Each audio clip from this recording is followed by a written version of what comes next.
o tema da aula de hoje, impressionismo. Nós temos que saber que o impressionismo, ele surge no Ocidente entre o século XVIII e o século XIX. Esse período da história, entre o século XVIII e XIX, talvez seja um dos períodos mais importantes da história humana, porque é um período marcado por revoluções liberais, por alterações políticas e pelo fenômeno da Revolução Industrial. Todos esses eventos eles provocaram grandes mudanças em todos os níveis, não só no nível social e político, mas também no nível das criações artísticas, das criações intelectualizadas.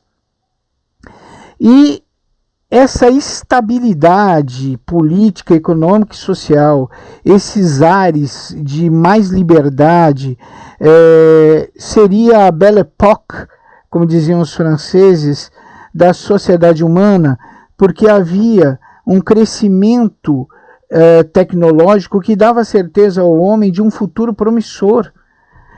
A medicina, a farmacologia também começaram a se especializar nesse período e davam a ideia ao homem de uma vida mais segura e mais longa, sem contar que as revoluções liberais levavam consigo a ideia de igualdade, de liberdade e de fraternidade. Então, esse período que fica entre o século XVIII e XIX é um período que vão surgir, inclusive, as democracias liberais, a consolidação da burguesia, fatos que nós já estudamos no nosso curso de História Tradicional. Bom, outras características desse período, a gente não poderia deixar de falar, é o capitalismo, a industrialização, a ascensão da ciência e das técnicas de produção. Para vocês terem uma ideia, nesse período nós vamos ter a criação do telefone, da eletricidade, do cinema, da fotografia, que são os grandes símbolos da modernidade.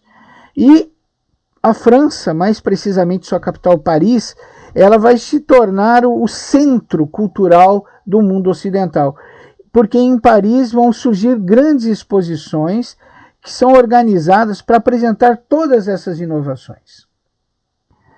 Entre essas inovações, também, naturalmente, atingiram o setor artístico, e essa inovação da arte neste período determinado, entre século XVIII e XIX, nós encontramos o impressionismo. O impressionismo ele vai surgir na França, né, no século XIX, e o impressionismo, como o próprio nome diz, ele quer impressionar aquele que visualiza a obra, utilizando tons e matizes cruas e efeitos ópticos, de tal forma que cada pessoa que vê a obra consegue vê-la de uma determinada forma. Outra coisa que os impressionistas pesquisavam arduamente é a alteração das cores dos objetos na natureza conforme a incidência do sol. Vocês sabem que a luz do sol, com a variação das horas durante o dia, a luz do sol muda o seu ângulo de reflexão sobre os objetos. E conforme a luz do sol muda o seu ângulo de reflexão sobre os objetos, existem atenuações de brilho e, consequentemente, essas figuras apresentarão novos contrastes e acentuarão novos matizes de cores. É isso que os impressionistas procuravam mostrar. Então, eles criam uma visão conceitual da natureza, utilizando pinceladas livres, pinceladas soltas, dando ênfase sempre à luz e ao movimento. Então, os impressionistas eles tinham uma característica quase geral.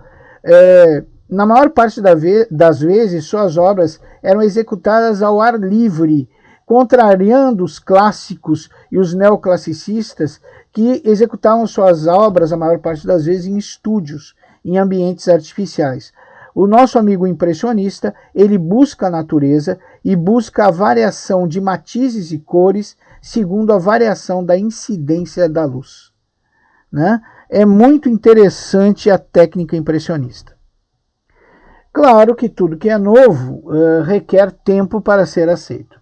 É óbvio que quando o impressionismo surge na Europa, uma sociedade que está mais acostumada com uma arte voltada ao classicismo e ao neoclassicismo, quando o primeiro contato do público com o impressionismo não foi muito bom, eles não tiveram uma boa aceitação. Esse primeiro contato acontece em abril de 1874 e, infelizmente, o público e a crítica não entenderam a mensagem dos impressionistas. Até porque o público e a crítica se mantinham ainda apegados aos princípios acadêmicos da pintura clássica, neoclássica, realista, romântica. O impressionismo, como vocês podem ver nessa gravura, ele é uma arte vibrante. As cores quase saltam da tela e enchem os olhos do espectador. A presença de cores, de contrastes, de natureza, de transparências luminosas, de claridade das cores conforme a incidência da luz, sugestão sempre de felicidade, de vida harmoniosa, que traduz o ambiente social desse período, que era um ambiente de muita esperança, de um futuro muito mais promissor à humanidade. Bom, isso também aparecia nas obras impressionistas. A sugestão de felicidade, de uma vida harmoniosa, sempre vão transparecer nessas imagens que são criadas pelos artistas impressionistas. Realmente são obras muito bonitas, como vocês podem visualizar, e as técnicas utilizando cores cruas, não cores combinadas em paletas, misturadas em paletas, como usavam os artistas que antecederam os impressionistas, nos permite esses efeitos óticos. A mesma pessoa vê a mesma imagem, pessoas diferentes, veem a mesma imagem de formas diferentes, porque cada ser humano, segundo as suas capacidades ópticas, vê as cores e sua incidência de uma determinada forma. Por exemplo, tem pessoas que têm a capacidade de verem mais os matizes de cores claras. Tem pessoas que têm a tendência de dar mais atenção a matizes de cores escuras, pois eles combinavam todos os matizes. Então, as imagens tinham vibrações diferentes conforme o espectador que as visualizava. Então, o impressionismo realmente revolucionou a pintura e ele é a porta de entrada das grandes tendências de vanguarda da pintura contemporânea. Bom, nós estamos vendo aqui uma obra muito bonita, Avenue de Ópera, né? Vocês podem ver que essas imagens, os impressionistas, eles não se preocupam com linhas de contorno, eles se preocupam com preenchimento de forma. Por quê? Porque na vida real ninguém tem linhas de contorno, tem preenchimento de forma. Isso dá um aspecto interessante às obras, porque ao invés de nos impressionarmos com o realismo das mesmas, nós nos impressionamos com os matizes de cores, com a ideia de neblina, com a ideia de movimento, com a ideia de distância em perspectiva nebulosa, neblinada. É muito interessante. Bom, vamos voltar aqui. As considerações gerais, práticas e teóricas que os artistas seguiam em seus procedimentos técnicos para obedecer resultados que caracterizaram as obras impressionistas. Esses autores, como eu já falei anteriormente, eles não se preocupavam com preceitos do realismo ou de academia. Os impressionistas, eles não têm nenhuma preocupação que os realistas tinham, né? E muito menos as preocupações de perfeição acadêmica do neoclassicismo e do classicismo. A busca era pelos elementos fundamentais de cada arte, né? Pesquisar a produção pictórica, não mais interessados em temas, ou seja, eles procuravam transpor para as telas as pigmentações de cores e imagens da natureza, as pigmentações de cores e imagens de fatos corriqueiros do dia a dia e do cotidiano. Então, eles não estão mais interessados em temáticas nobres, de cunho social, ou no retrato fiel da realidade, como se fosse uma foto, mas em ver o quadro como uma obra em si mesma, ou seja, a arte pela arte. As principais características da pintura impressionista. Primeiro, essa pintura tem que registrar as tonalidades que os objetos adquirem ao refletir a luz solar em determinados momentos do dia, né? Eu já especifiquei para vocês que assim como existe o processo de inclinação do Sol, a luz solar incide nos objetos de maneira diversa conforme a hora do dia. E isso faz com que os objetos salientem aspectos diferentes conforme o horário que tu os observou. Então, essa era a grande preocupação dos nossos amigos impressionistas. Ou seja, retratar as tonalidades dos objetos, né? Essa tonalidade que eles adquirem ao refletir a luz solar em determinados momentos do dia, porque as cores da natureza se modificam constantemente, dependendo da incidência da luz e do sol. Ok? Bom, como eu tinha falado para vocês, as figuras não podem ter contornos nítidos, pois a linha é uma abstração, é uma criação dos artistas. Na vida real não existe linhas de contorno. Existe preenchimento de forma. Então, a linha, para eles, os impressionistas, é uma abstração. Se tu quiser caracterizar a natureza com toda a sua beleza, toda a sua pujança, tu não pode botar uma linha, tu tem que botar um preenchimento de forma. Porque é exatamente o que existe na realidade, é o que existe na natureza. Outra coisa que os impressionistas divergiam, principalmente dos artistas barrocos, também dos realistas, é sobre as sombras. Nós devemos lembrar que os artistas barrocos tinham técnicas até de tenebrismo, pintar numa tela totalmente escura, né? Os realistas tinham técnicas do esfumato, que eles pegaram lá dos renascentistas e aperfeiçoaram. Os impressionistas, eles divergem destes, porque para eles a sombra não é escura, ela é luminosa e colorida, tal como é na impressão visual que nos causa. Então, para os impressionistas, as sombras são luminosas, são coloridas. E realmente existe sombra, existe penumbra. Dependendo da incidência do sol, por exemplo, sobre uma cortina, essa sombra pode ser de cor verde, amarela, azulada. Então, as sombras, elas não são necessariamente escuras, como representavam os renascentistas, os realistas e os neoclassicistas e os classicistas. As sombras podem ter cores. É isso que defendem os impressionistas. Vamos continuar. Então, nós vimos que o contraste de luz e sombra deve ser obtido de acordo com a lei das cores complementares, né? Isso segundo os impressionistas.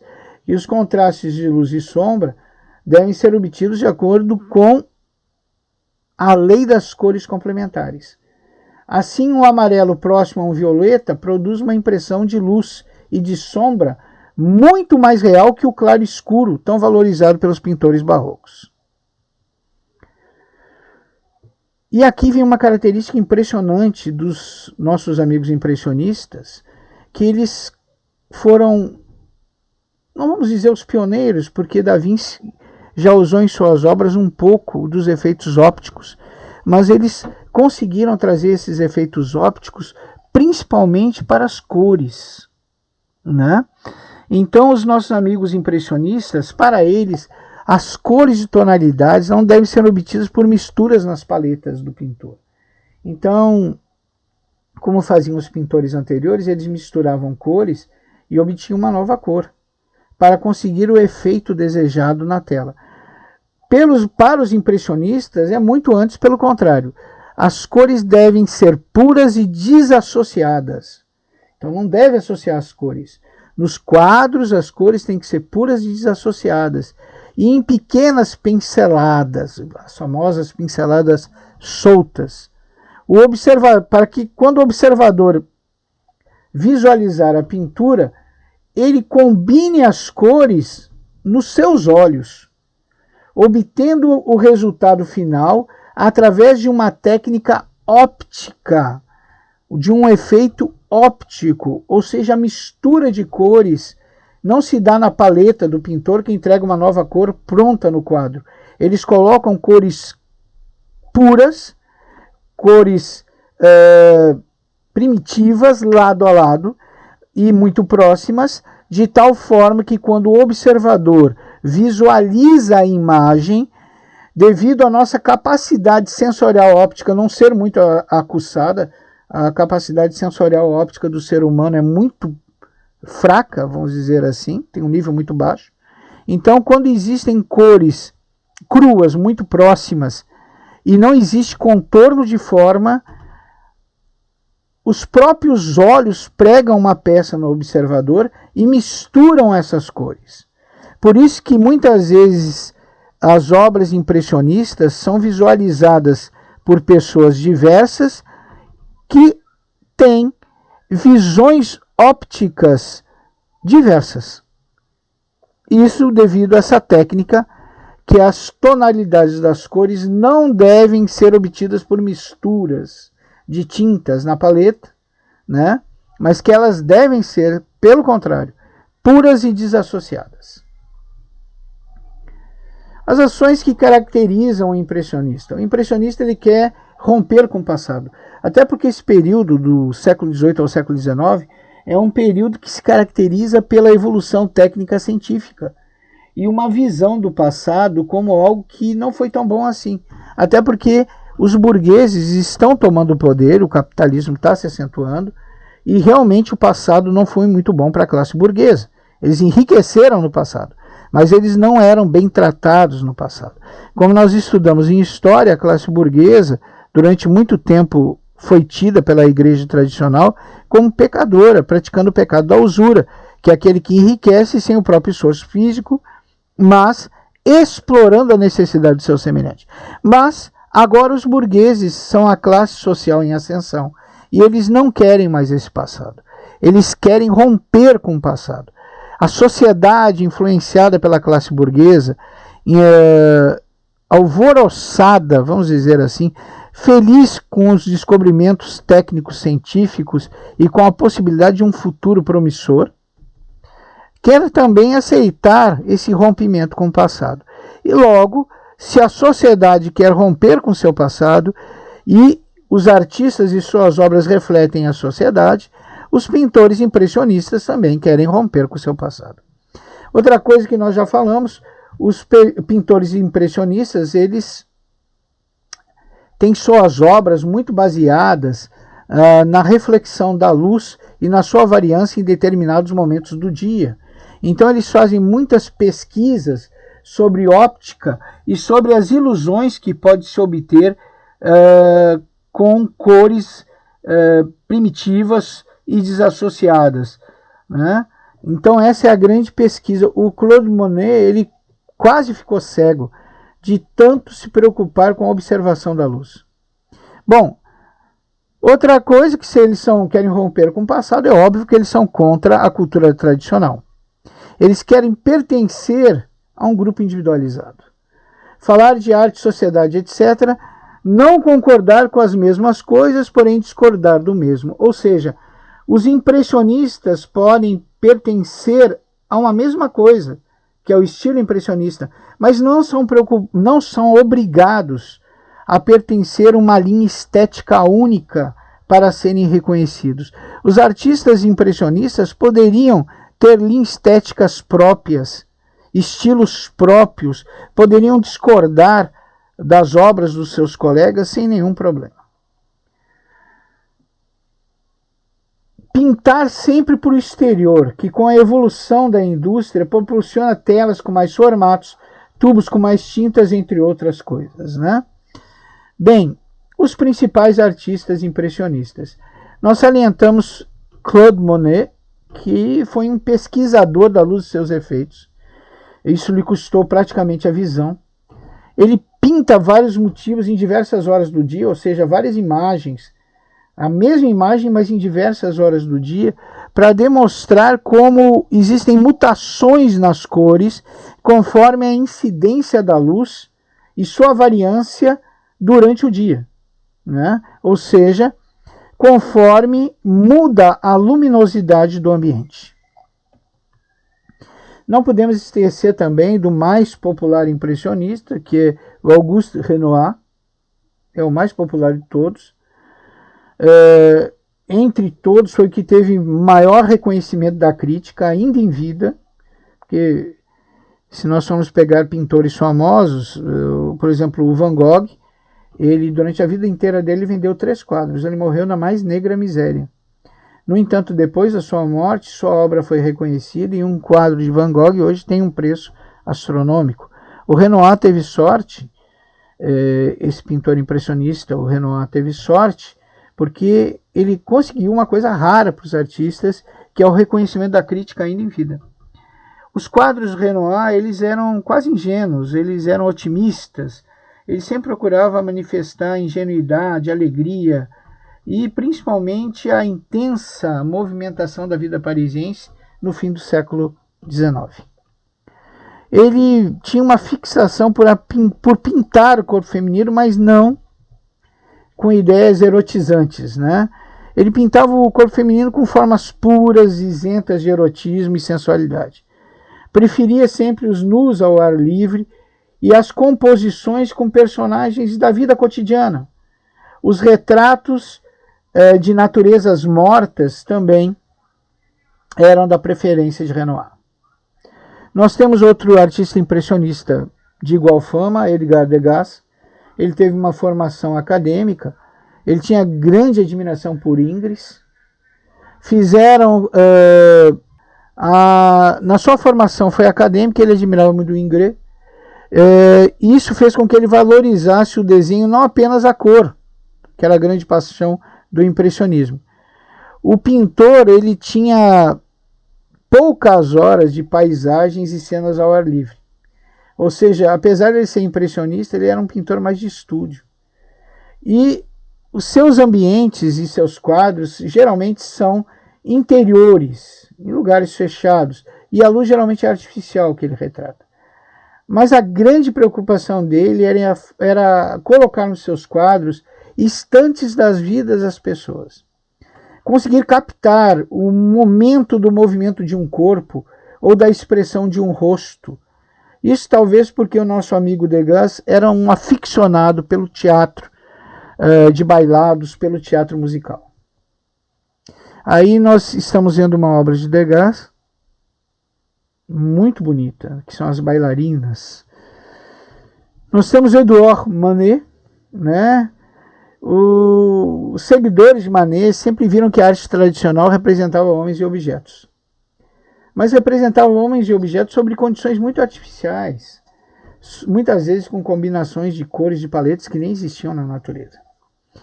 E perceberam que o público não estava tão acostumado com o estilo de pintura que já não notavam as diferenças entre um objeto retratado dentro do estúdio e dentro do ar livre. Olha que interessante essa ponderação do Edouard Manet e dos seus seguidores.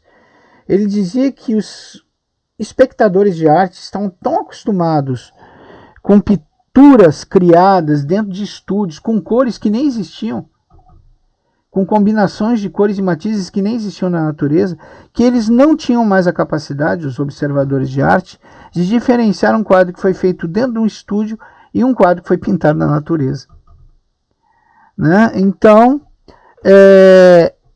devido a essa observação, o Manet ele se preocupa muito com a característica dos objetos ao ar livre e a incidência de luminosidade sobre cada um.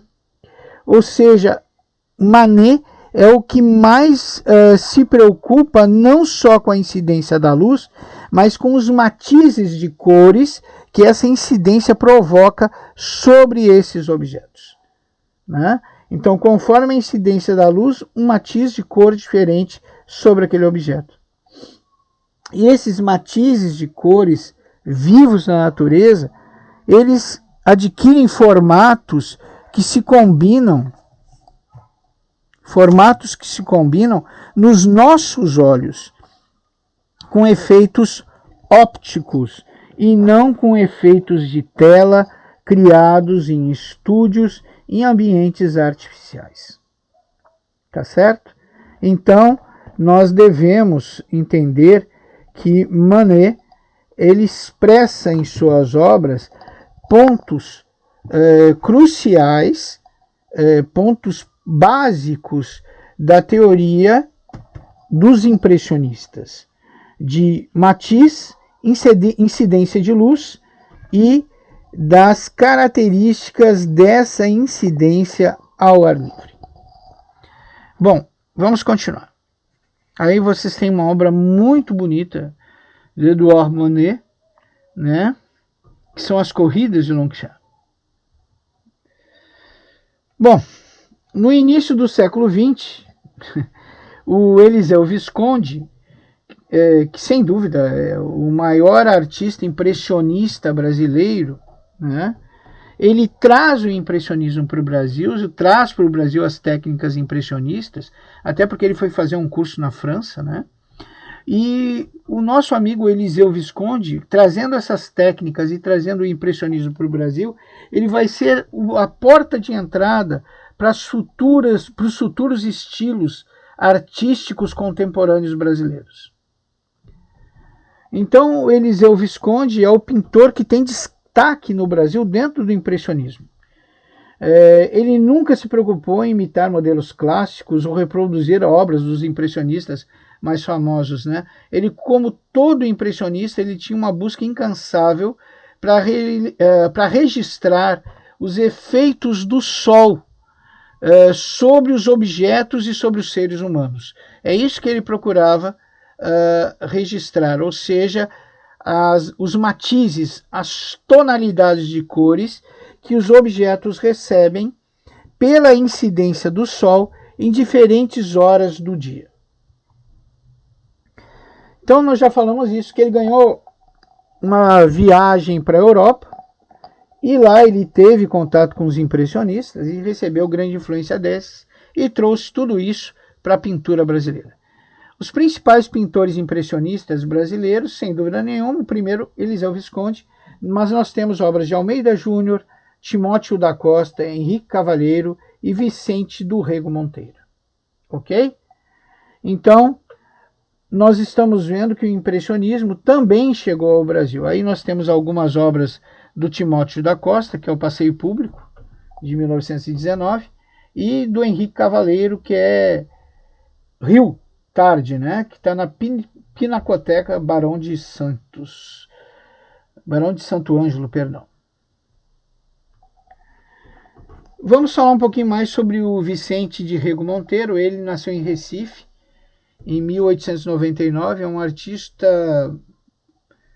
Ele praticamente era polivalente, ele fazia de tudo. Ele era pintor, desenhista, muralista, escultor e poeta. O pintor Vicente do Rego Monteiro, ele sempre foi marcado pela sensualidade, pela sinuosidade das formas femininas, principalmente. Ele é um pouco mais contido nas cores de contrastes. As obras dele sempre remontam um clima mais místico, mais metafísico, mas nunca deixando de lado a sensualidade e o erotismo. Agora vamos falar um pouquinho da música impressionista. Também houve o impressionismo na música. O maior representante do impressionismo na música é Claude Debussy. Debussy, se vocês ouvirem a música orquestral de Debussy, é a que mais representa o estilo impressionista na música. O estilo impressionista da música, ele faz com que o som ele plane sobre uma frase melódica. É como se fosse a tentativa do som imitar a voz humana, mas de uma maneira quase tão suave como o vento. Então a música plana O objetivo das orquestras é um efeito de mistura de sons que nos lembre sempre a composição e mistura de sons. Então, os nossos amigos impressionistas da música,